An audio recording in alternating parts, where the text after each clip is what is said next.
Hello everyone, welcome to centurion defence academy. कैसे हो आप सभी? आई होप कि आप सभी बहुत बढ़िया होंगे और आप सभी अपनी प्रिपरेशन बहुत ही बढ़िया तरीके से कर रहे होंगे।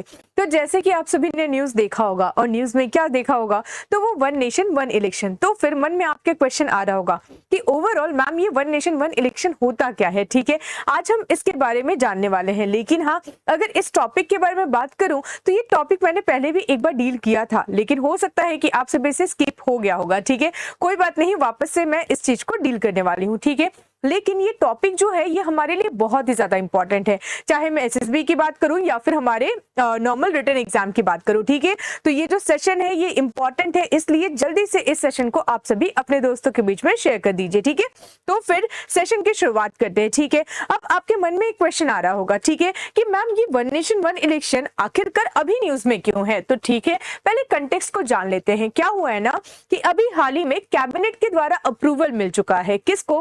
वन नेशन वन इलेक्शन के कॉन्सेप्ट को लेकर के। लेकिन मन में क्वेश्चन और एक आपके आएगा, मैम ये बताइए कि कैबिनेट ने जब ये अप्रूव किया तो क्या इसके लिए कोई कमेटी वगैरह का गठन किया गया था क्या? तो बिल्कुल किया गया था। चलिए फिर इसके बारे में जानते हैं। ठीक है, क्या हुआ था ना कि हाई लेवल कमेटी का गठन किया गया था, किसके अंडर में? तो नोट कीजिए, फॉर्मर प्रेसिडेंट रामनाथ कोविंद के अंडर में फाइनली एक हाई लेवल कमेटी का गठन किया गया था, जिस कमेटी को ये कहा गया था कि जरा सर्वे करके ये बताओ कि अगर हम वन नेशन वन इलेक्शन को अप्लाई अगर कर दें तो क्या ये पॉसिबल है कि अप्लाई करना? क्योंकि अगर हम अपने भारत की बात करते हैं तो ये तो बहुत बड़ा राष्ट्र है। तो ओवरऑल जब आपने विधानसभा के बारे में सुना होगा कि अलग अलग विधानसभा में इलेक्शन होता है, तो वहां पे आपने देखा होगा कि बहुत मुश्किल से इलेक्शंस करवाए जाते हैं और सारी चीजें मेन जो इलेक्शन कमीशन का मेन जो एम रहता है वो ये कि किसी तरीके से बढ़िया तरीके से इलेक्शन हो जाए। ठीक है, और बढ़िया से इलेक्शन हो भी जाता है।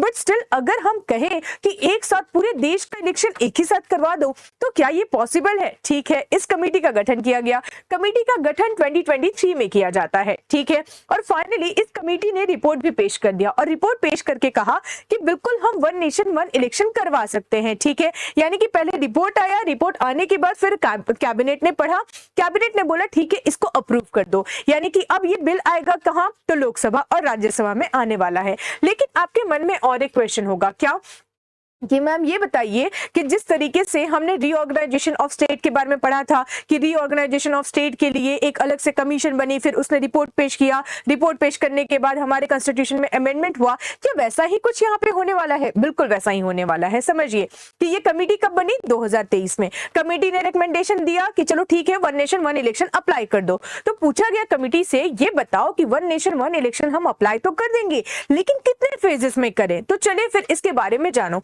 इसमें बताया गया है कि जो जनरली इलेक्शन होगा ना वो 2 स्टेप में होगा। कैसे? तो देखो, पहले स्टेप में कहा गया है, देखिए, in the first step simultaneous election will be held to Lok Sabha and state assembly, यानी कि यहां कहा गया है कि जो राज्य विधानसभा है ना और जो हमारी लोकसभा है ना, इसका इलेक्शन जो है ना एक ही बार में, यानी कि पहले स्टेट में लोकसभा और स्टेट असेंबली के जो इलेक्शन है ये फर्स्ट स्टेप में कराया जाएगा। ठीक है, यानी कि हमारे स्टेट के बारे में अगर आप बात करो तो स्टेट में स्टेट असेंबलीज होती है ना, राज्य विधायिका होती है ना, तो इनके इलेक्शन और सेंटर में लोकसभा है ना, इन सारे के इलेक्शंस एक साथ करवा दीजिए। फिर एक ने क्वेश्चन पूछा, ये बताओ आपने तो विधानसभा के इलेक्शन को करवा दिया, लोकसभा के इलेक्शन को करवा दिया, लोकल जो अथॉरिटीज है, जैसे हमारी म्युनिसिपैलिटीज हुई, जैसे हमारी पंचायत हुई, इनके इलेक्शन का क्या होगा? तो कहा गया देखो, पहले स्टेप में लोकसभा स्टेट असेंबली और सेकंड स्टेप में क्या करना है ना कि जब ये इलेक्शन इनके कंप्लीट हो जाए ना तो 100 दिन के बाद, यानी कि 100 दिन के बाद आपको लोकल अथॉरिटीज के भी इलेक्शन करवा देने हैं। तो 2 रिकमेंडेशंस आप लोगों के लिए बहुत ही ज्यादा इंपॉर्टेंट है, याद रखना। फर्स्ट स्टेप में इन्होंने ये कहा कि पहले हम लोकसभा और साथ ही साथ जो स्टेट असेंबली है उसका इलेक्शन करवाएंगे फर्स्ट स्टेप में। सेकंड स्टेप में कहा गया कि लोकल अथॉरिटीज को हम इग्नोर नहीं कर रहे हैं, लोकल अथॉरिटीज के भी इलेक्शन करवाएंगे, लेकिन हाँ 100 दिन के बाद इनके इलेक्शंस होंगे जिसमें पंचायत और म्युनिसिपैलिटीज इंक्लूडेड है। लेकिन अगेन एक क्वेश्चन, क्या कि मैम जब ये इलेक्शन की बात कर रहे हैं तो ये बताइए कि क्या कॉन्स्टिट्यूशन में हमें अमेंडमेंट करना पड़ेगा क्या? बिल्कुल करना पड़ेगा, और अराउंड 18 अमेंडमेंट आपको हमारे संविधान में करना होगा, क्योंकि आप सभी ने पढ़ा होगा कि जब हम बात करते हैं, एक सेकेंड, आर्टिकल 83 की या फिर आर्टिकल 172 की, तो यहाँ बताया गया है duration of the houses of parliament. यानी कि जब आप आर्टिकल 83 पढ़ोगे तो वहां पे बताया गया कि संसद का जो कार्यकाल होगा वो कितने दिनों का होगा। और आर्टिकल 172 पढ़ोगे ना तो वहां पे स्टेट लेजिस्लेचर के कार्यकाल के बारे में बताया गया है। यानी कि आप अगर ये चेंज कर रहे हो, one nation one election apply कर रहे हो, तो इनमें भी चेंजेस करना इंपॉर्टेंट हो जाता है, ठीक है। लेकिन अगेन एक क्वेश्चन कि ओवरऑल मैम ये बताइए कि ये वन नेशन वन इलेक्शन होता क्या है। मन में क्वेश्चन ये आएगा ना, तो चलो इसके बारे में जान लेते हैं। तो वर्ड में ही आंसर छुपा हुआ है। क्या कह रहे हैं? वन नेशन, यानी कि नेशन एक है तो इलेक्शन एक ही होना चाहिए। एग्जांपल लीजिए, कैसे? मैं अगर कहूं एट प्रेजेंट, आप सभी ने सुना होगा कि अभी केजरीवाल जी ने क्या किया, इस्तीफा दिया। यानी कि उन्हें बोला गया अरे इस्तीफा आपको देने की क्या जरूरत थी, 2025 में तो इलेक्शन होने ही वाले थे।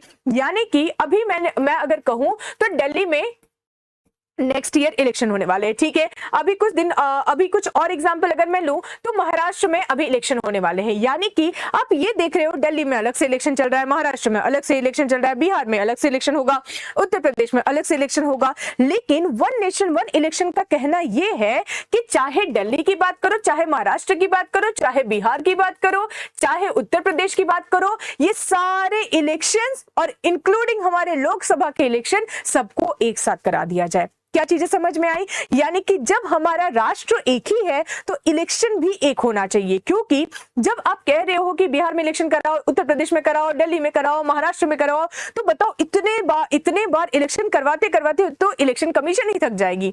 अब यहाँ पे थोड़ा सा हमें कंसर्न जानना होगा कि ओवरऑल क्या इसके पॉजिटिव इंपैक्ट है, क्या इसके नेगेटिव इंपैक्ट है, ये आगे बताऊंगी। लेकिन आप सभी को पहले ये जानना था कि overall one nation one election होता क्या है, ठीक है।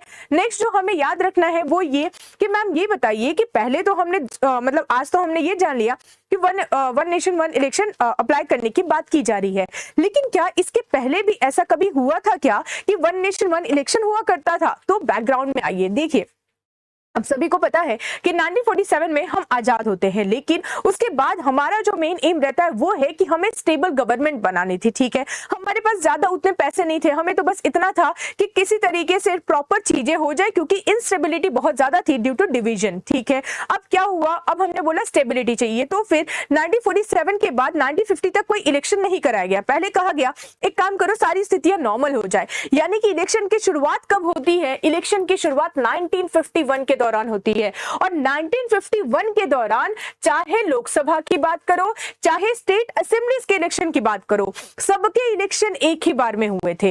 यानी कि अगर आपसे ये कोई पूछ ले कि वन नेशन वन इलेक्शन का कॉन्सेप्ट नया है, तो सिंपली आप आंसर करोगे नया नहीं है।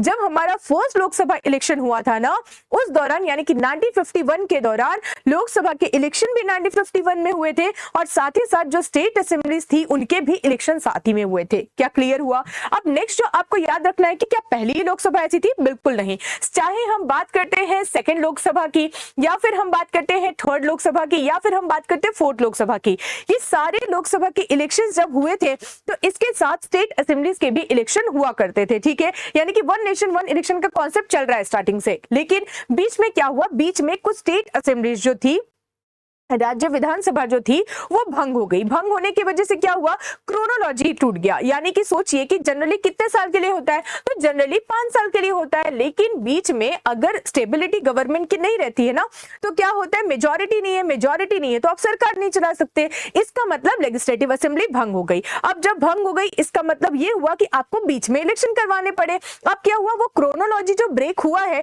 वो ब्रेक ही हो गया। यानी कि उसके बाद सबने ये देखा कि देखो जरा, महाराष्ट्र अलग से इलेक्शन करा रहा है, उत्तर प्रदेश अलग से इलेक्शन करा रहा है, फिर दिल्ली में अलग से इलेक्शन चल रहे हैं, तो एक काम कीजिए, अब इलेक्शन अलग अलग चलेगा। यानी कि कोई प्रोविजन नहीं दिया गया था, लेकिन स्टार्टिंग में वन नेशन वन इलेक्शन चला, उसके बाद क्रोनोलॉजी टूटी और टूटी की टूटी रहेगी। और 1983 से अगर मैं आपको बताऊं, 1983 से इलेक्शन कमीशन ये चाह रहा है कि वन नेशन वन इलेक्शन होना चाहिए। अब क्या हुआ, 2024 आ चुका है, और 2024 में क्या किया गया है, 2024 में ये फाइनली अप्रूवल, और कैबिनेट ये कह रही है कि नहीं, हमें वन नेशन वन इलेक्शन को भी अप्लाई करना जरूरी है। लेकिन अगेन एक क्वेश्चन जो कि आपसे एसएसबी में पूछा जा सकता है क्या कि पहले तो ये पूछेगा कि वन नेशन वन इलेक्शन कब हुआ था, ये आप बता सकते हो। वन नेशन वन इलेक्शन होता क्या है, ये भी आप सभी बता सकते हो। लेकिन आपसे जो थोड़ा सा ट्रिकी क्वेश्चन ये पूछा जा सकता है कि बताओ इसके चैलेंजेस क्या है, बताइए इसके पॉजिटिव पॉइंट्स क्या है। तो जल्दी से इनको नोट डाउन करना स्टार्ट कीजिए। फर्स्ट क्या है कि अगर मैं बेनिफिट्स के बारे में बात करूं तो पहला पॉइंट क्या है, reducing governance distraction. For example आज मैं कहूं कि लोकसभा का इलेक्शन 2024 में हुआ था, ठीक है, बढ़िया से इलेक्शन हो गया, कोई दिक्कत नहीं है, यानी कि 2024 टारगेट था, ठीक है। अब बीच में क्या हुआ, महाराष्ट्र कह रही है पता है 2025 में तो हमारे यहाँ पे भी 2024 के लास्ट में हमारे यहाँ पे भी इलेक्शन है, फिर दिल्ली कह रही है अरे पता है 2025 में हमारे यहाँ पे भी इलेक्शन है, यानी कि क्या है अब नेक्स्ट इलेक्शन जो होगा वो 2029 में होगा ना लोकसभा का। लेकिन बीच में ये छोटे मोटे जो इलेक्शंस आ जाते हैं ना विधानसभा वाले, ये जनरली इनको डिस्ट्रैक्ट करते हैं। यानी कि अगर मैं आपसे कहूं कि आपका टारगेट क्या है, आपका एनडीए टारगेट है, सीडीएस टारगेट है, तो आपने टारगेट किया होगा कि इस साल में मुझे क्लियर करना है। लेकिन इसी के बीच में मैं आपसे ये बोलूं कि काम करो बीच में ये बाकी ये कांस्टेबल्स वगैरह के जो एग्जाम आते हैं जरा वो भी दे देना। अब क्या होगा, अब आपके मन में जो क्वेश्चन आएगा वो ये कि काम करता हूं दे ही देता हूं। इसका मतलब क्या हुआ, इसका मतलब आप डिस्ट्रैक्ट हो गए हो। वैसे ही सेम जब इतने लार्ज नंबर्स में इलेक्शंस जब होते हैं ना तो पार्टीज भी डिस्ट्रैक्ट हो जाती है, कभी लोकसभा की तैयारी करिए, कभी विधानसभा की तैयारी करिए। अब एक पार्टी, आप सभी को पता है कि जब हम नेशनल पार्टी के बारे में बात करते हैं तो क्या एक ही पार्टी है क्या जो नेशनल पार्टी है, नहीं, ऐसे तो बहुत सारे पार्टी है और रीजनल लेवल में भी आपको पार्टी देखने को मिलेगा। अब वहां पे क्या है, वहां पे अब देखो पार्टी जनरली डिसाइड ये करेगी अच्छा लोकसभा का इलेक्शन हो गया, एक काम करो चलो अब विधानसभा में चलो, अब यहाँ पे फोकस करना है, अच्छा महाराष्ट्र का विधानसभा कंप्लीट हो गया चलो उत्तर प्रदेश में फोकस करो। यानी कि क्या हुआ, डिस्ट्रैक्शन बहुत ज्यादा है। लेकिन जब वन नेशन वन इलेक्शन होगा तो आपको पता है कि 2029 में इलेक्शन है तो लोकसभा का भी आपका टारगेट कंप्लीट हो जाएगा, साथ ही साथ विधानसभा का भी टारगेट कंप्लीट हो जाएगा, ठीक है। यानी कि जो आपका डिस्ट्रैक्शन है वो रिड्यूस हो जाएगा। नेक्स्ट क्या है, मॉडल कोड ऑफ कंडक्ट, यानी कि जब जब इलेक्शन होता है तब तब आचार संहिता लगता है और आचार संहिता के दौरान ये चीज गवर्नमेंट को कह दिया जाता है कि आप कोई भी डेवलपमेंट कार्य नहीं करोगे। यानी कि जब जब मॉडल कोड ऑफ कंडक्ट लगा तो डेवलपमेंट का कार्य रुका। यानी कि क्या होगा कि जब आप यहाँ पे अगर आप वन नेशन वन इलेक्शन आप करवाते हैं तो मॉडल कोड ऑफ कंडक्ट के वजह से जो दिक्कतें आ रही, जो डेवलपमेंट रुक रहा है वो नहीं रुकेगा, ठीक है। यानी कि एक ही बार लगेगा तो फिर फर्दर डेवलपमेंट कीजिए, कोई दिक्कत नहीं है। नेक्स्ट क्या है, एड्रेसिंग पॉलिटिकल करप्शन, यानी कि आप सभी बहुत अच्छे से जानते हैं कि जितना election commission of India fund allocate करती है पार्टीज को कि आपको इतने ही लाख खर्च करने हैं, लेकिन कभी भी पॉलिटिकल पार्टीज उस चीज को मानती नहीं है। यानी कि दिखाने के लिए पेपर पे तो दिखता है कि हाँ 75 लाख ही खर्च हुए, 95 लाख ही खर्च हुए हैं, लेकिन अगर आप ऐसे देखोगे तो वो आपको बहुत अच्छे से क्लियर हो जाएगा कि इतने से काम ये नहीं बनता। यानी कि करप्शन बहुत ज्यादा है और करप्शन को कम करना है तो बेटर यही है कि एक ही बार इलेक्शन करवा दीजिए। नेक्स्ट क्या है, cost saving and electoral infrastructure, यानी कि बार बार जो मैंने कहा ना कि यहाँ पे करप्शन कम हो जाएगा, फिर आपको फर्दर बार बार इन्वेस्टमेंट करने की जरूरत नहीं है कि विधानसभा में फिर खर्चा कर रहे हो, लोकसभा में फिर खर्चा कर रहे हो, महाराष्ट्र में अलग से खर्चा कर रहे हो, उत्तर प्रदेश में अलग से खर्चा कर रहे हो, ये सारे पैसे आपके बच जाएंगे। नेक्स्ट क्या है, सिटीजन कन्वीनियंस, हमें भी ऐसा लगेगा चलो ठीक है एक ही बार में इलेक्शन हो रहा है, 2029 में इलेक्शन हुआ, एक बार में हमने इलेक्शन में वोट दे दिया, कोई भी दिक्कत नहीं है। यानी कि सिटीजन के भी कन्वीनियंस का भी ध्यान रखा जाएगा। नेक्स्ट क्या है, कर्ब हॉर्स ट्रेडिंग,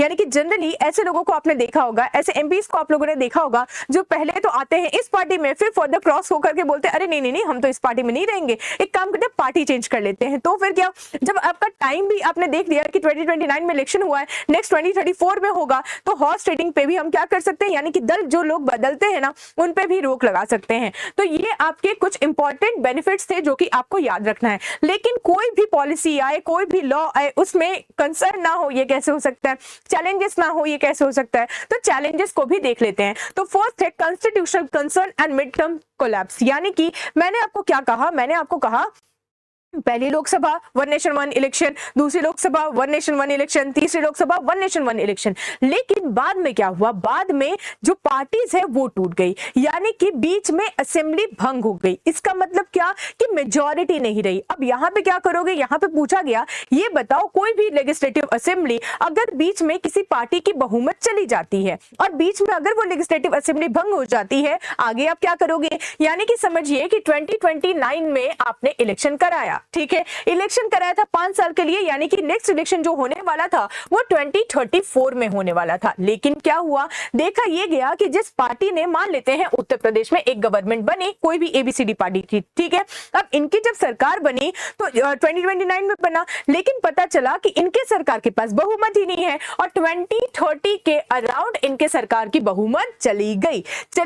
इसका मतलब क्या होगा, फिर से तो इलेक्शन कराना पड़ेगा, बिल्कुल कराना पड़ेगा। आप इलेक्शन कराएंगे, लेकिन यहाँ पे जो न्यू लेजिस्लेटिव असेंबली जो फॉर्म होगी वो 4 साल के लिए ही होगी। यानी कि यहाँ पे क्या किया गया है, जब ये कंसर्न बाकी पॉलिटिकल पार्टीज के द्वारा कहा गया कि ये बताओ कि बीच में अगर मिड टर्म कोलैप्स आ जाएगा तो फिर आप इसको कैसे डील करोगे, तो इस कमेटी का रिकमेंडेशन है कि अगर मिड टर्म में कोलैप्स कोई भी आता है तो फर्दर हम इलेक्शन तो करवाएंगे, लेकिन वो जो इलेक्शन होगा ना, जिसमें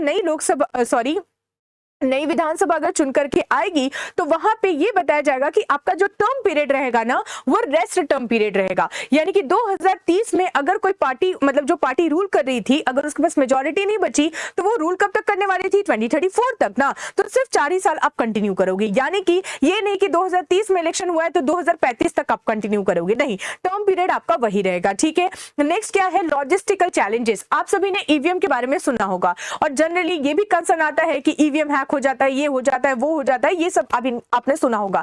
यानी कि कंसर्न ये है कि जब आप एक नॉर्मल स्टेट में जब आप इलेक्शन करवाते हो तो वहां पे लॉजिस्टिक मतलब वहां पे जो चीजें होती हैं वो मैनेज करना बहुत ज्यादा टफ हो जाता है। चाहे हम ईवीएम की बात करें, चाहे हम पुलिस फोर्सेस की बात करें, चाहे हम सिक्योरिटी की बात करें, तो ये बताइए जब एक बार में आप पूरे नेशन के इलेक्शन एक बार में कराएंगे तो बताइए सारी चीजें आप मैनेज कैसे करेंगे। यानी कि सिक्योरिटी कैसे मैनेज होगा और फिर ट्रांसपोर्टेशन कैसे मैनेज होगा, किस तरीके से आप प्रॉपर इलेक्शन करवा पाएंगे, ये एक कंसर्न बनता है, ठीक है। नेक्स्ट है federalism concern and law commission. यानी कि यहाँ पे अगर मैं कहूँ तो यहाँ पे बोला गया है, ये बताइए कि हमारे देश में हमने कहा कि फेडरल स्ट्रक्चर है, यानी कि डिवीजन ऑफ पावर है, स्टेट के पास कुछ पावर है, सेंटर के पास कुछ पावर है, लेकिन जब आप वन नेशन वन इलेक्शन कराओगे तो ये सब तो ईसीआई के अंडर में ही आ जाएगा, गवर्नमेंट ऑफ इंडिया के अंतर्गत ही आ जाएगा। तो बताइए कि फेडरलिज्म का क्या होगा, यानी कि जो डिवीजन ऑफ पावर की बात करते हैं उसका क्या होगा। और यही जो अपोजिशन पार्टी है